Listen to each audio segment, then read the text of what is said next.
বন্ধুরা, আমরা বেড়াতে এসেছি বকখালি, আর এটা ছিল আমাদের দ্বিতীয় দিনের ঘোরা।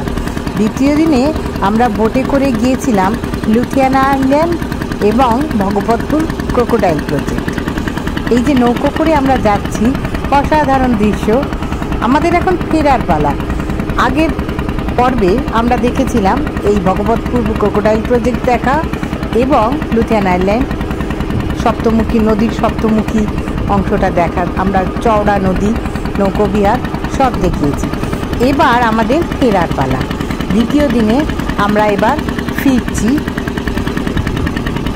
ফিরে আমরা এই নৌকো করে ফিরে এসে আমরা যাব, পরের দিনে আমরা যাব ফ্রেজারগঞ্জ, হেনরি আইল্যান্ড। আমরা 3 দিন ছিলাম বকখালিতে। এটা আমাদের তৃতীয় দিনের যাত্রা। আমরা যাব হেনরি আইল্যান্ড এবং ফ্রেজারগঞ্জ।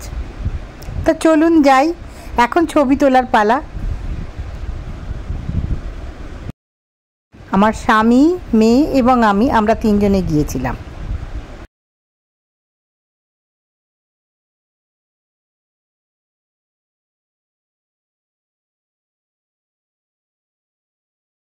ফ্রেজারগঞ্জ বিচে এই সাহেবের বাড়ি, পুরনো যে সাহেবের বাড়ি। ফ্রেজারগঞ্জ সাহেবের যে বাড়ি ছিল সেটা ভেঙে গেছে, জলে তোড়ে চলে গেছে।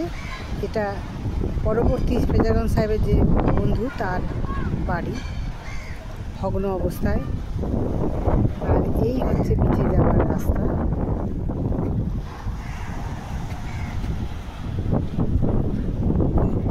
এই সবাই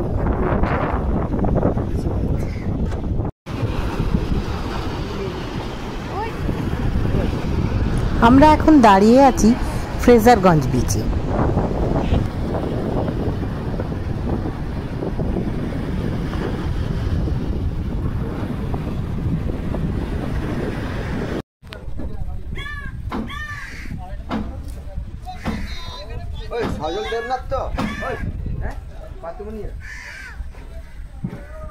এই হলো ফ্রেজারগঞ্জ মৎস্য বন্দর।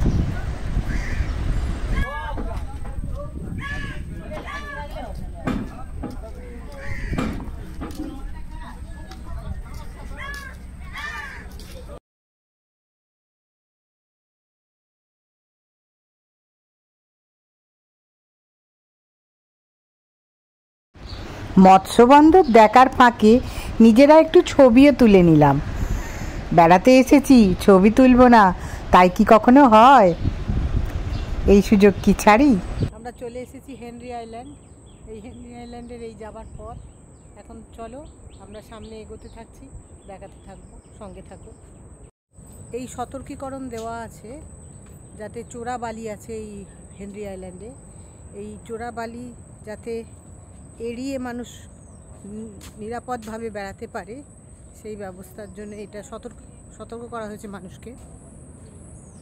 আর এই ধারের দৃশ্য আর এই রাস্তা, এই হেনরি আইল্যান্ডের বিচের দিকে চলে যাবার রাস্তা। অসম্ভব সুন্দর জায়গাটা, ফাঁকা, খুব হাওয়া দিচ্ছে, সুন্দর। আজকের ওয়েদারটাও খুব ভালো, রোদ্দুর নেই, সুন্দর একটা মেঘলা দিন। এই সমস্ত গাছপালা এখানে দুপাশের দৃশ্য। এইটা, এই যে দুপাশের দৃশ্য, পুরো সুন্দরবনের যে গাছগুলো দুপাশে ভর্তি, আর এই মধ্যিখানে বিচে হেঁটে যাওয়ার রাস্তা। তো চলুন আমরা এগিয়ে যাই, কিছু দূর গিয়ে আপনাদের বিচের দৃশ্য দেখাচ্ছি। দেখুন, এগুলো হচ্ছে গরান গাছ। গরান গাছে এরকম ফল হয়েছে ছোট ছোট। এই যে সুন্দরবনের সেই গরান গাছ, দুপাশে এরকম প্রচুর গাছ। এই রাস্তার দুপাশে গরান, বানি, গেওয়া ইত্যাদি নানান রকমের গাছ।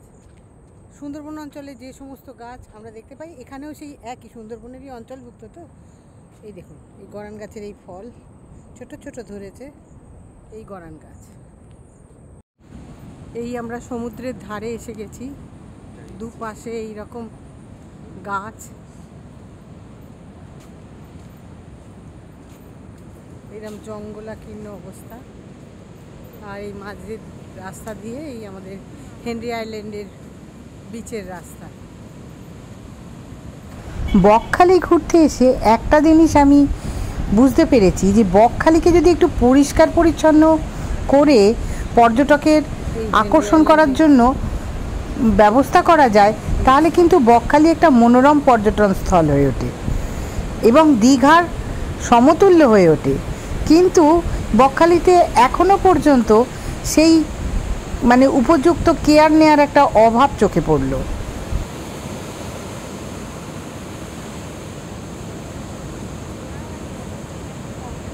এখানে একটা ছবি তুলে নিই, খালি লাল কাঁকড়া।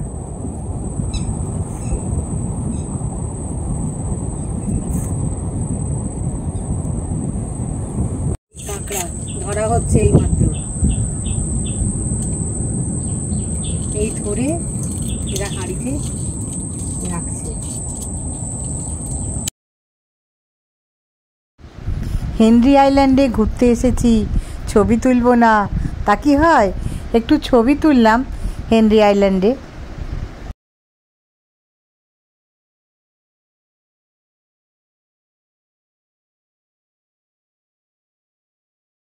আমরা এখন লক্ষ্মীপুর সি বিচে এসে পৌঁছেছি, বকখালি লক্ষ্মীপুর সি বিচ।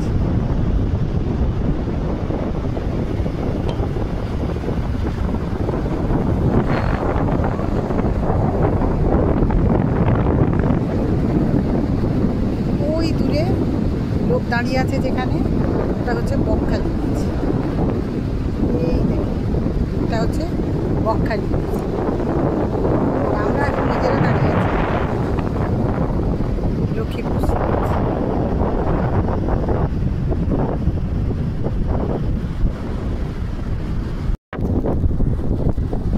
এই ফ্রেজারগঞ্জ বিচ, সুন্দর ফ্রেজারগঞ্জ বিচ আমরা এসে পৌঁছেছি।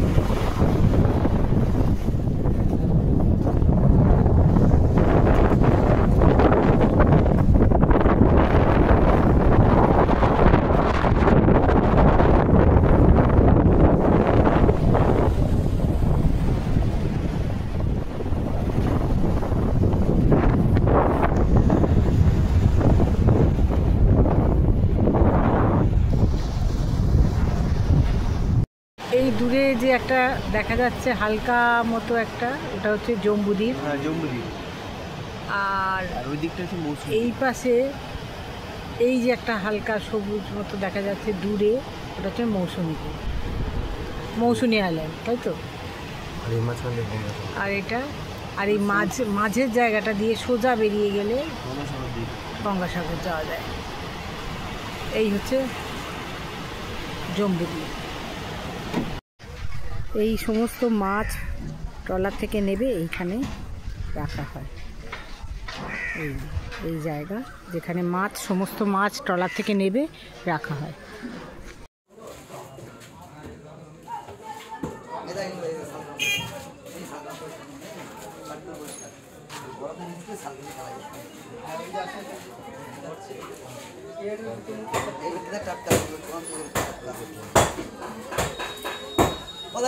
ভেটকি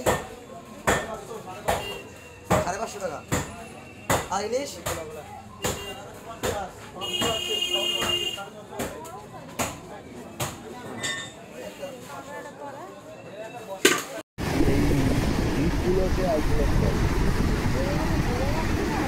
বন্ধুদেরকে অনুরোধ করব, আসুন বকখালি বেরিয়ে যান, খুব ভালো লাগবে। তবে 2-3 দিনের জন্য উইকেন্ডে দীঘা তো সবসময় যাই, আসুন না বকখালি দেখি। এবার ফেরার পালা। আমরা বাসে বসে পড়েছি, এবার আমরা কলকাতার উদ্দেশ্যে ফিরে যাব। বাই বাই বকখালি, আবার আসবো।